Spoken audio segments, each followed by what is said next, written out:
Hello, and welcome to another episode of Video Game Reviews. I'll start by saying that there's nothing wrong with your connection speed. The Witcher 3 only allows you to capture still frames and not video footage on the Switch.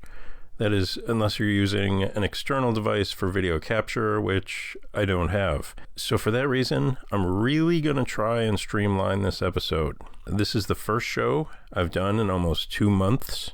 Future episodes will be released as I complete additional games or once per week, whichever is longer. And of course, I'm immediately going to break that new rule, probably, because TMNT Shredder's Revenge comes out in 2 days and I've already bought it. So you'll probably get an episode about that game in less than a week. But outside of that, you know, the episodes are going to be, they're going to continue to be pretty spaced out, I think.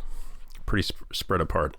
So let's get to it. Let's get to The Witcher 3, The Wild Hunt, the complete edition on the Nintendo Switch. Firstly, I just got around to playing this game, and is it worth it? That's the question. I imagine some of you, like myself, just have been putting this game off for one reason or another, perhaps like myself, because it's incredibly long and it just seems like a daunting undertaking. But let me tell you, it's a joy. You should absolutely get this game. It's completely worth it. If you haven't played this on one format or another, run, don't walk, and get it immediately.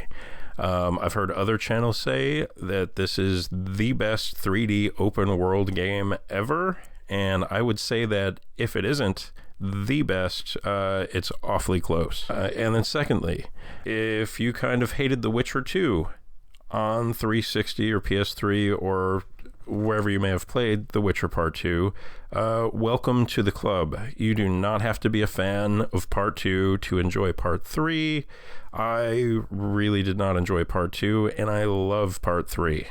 So Part 2 had its merits and everything, and I know it still has its fans, and there's nothing wrong with it if you enjoyed that game, but I'm just saying that I didn't, and lots of other people didn't. And, it's just some of the problems that The Witcher Part 2 had ruined the entire experience for me and many other people, and this game just doesn't have the same issues. And so The Witcher 3 is just a lot of fun to play. So I completed The Witcher 3 on normal mode, by the way, on normal difficulty, and it really just wasn't that difficult at all, but not to say that it was boring. I mean, if you want to create a challenge, of course, you can play the game on a higher difficulty level, but I just enjoyed living in this world, man. It just feels so organic. Yeah, you know what? I'm just, like I said, I'm going to keep it short. I'm not going to go into all that right now. So I just want to touch on the voice acting, which is mostly very good in this game. Like I said, for the most part.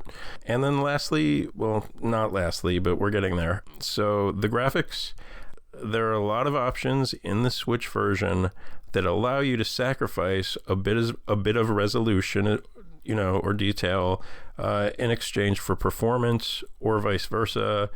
So for those of you who are concerned with that sort of thing, you can find the compromise that works best for you.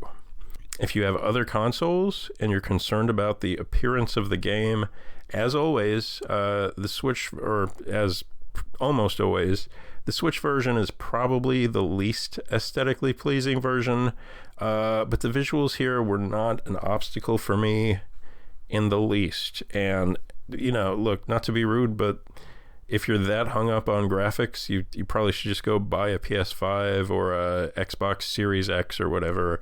And again, not that there's anything wrong with being a graphics snob, although I am not. And if you are, then, the Switch may not be the right console for you. Let's see. And then one more thing. Spend the extra money for the complete edition. The Witcher 3, the complete edition, because it contains both of the major DLCs, and these are probably I'm not really big into playing DLCs for most games, but these are probably the two best DLCs that I've ever played for a video game. If you put them together, they could be their own game. And like, there's a lot of content within those. I would hesitate to even call them optional. I mean, they technically are, but they're so good if you enjoy the rest of the game that you're going to wish that you had them. Trust me. They don't feel rushed. They don't feel like a cash grab. They feel like really quality experiences. If you like the core game, you're going to want these expansions. So just get the complete edition. Okay, and that's it, man. I'm gonna, like I said, gonna try to stick to what I set out to do here. Keep it short. I'm gonna wrap it up. Thank you for watching and subscribing, and I'll see you guys next time, whenever that is. Bye-bye.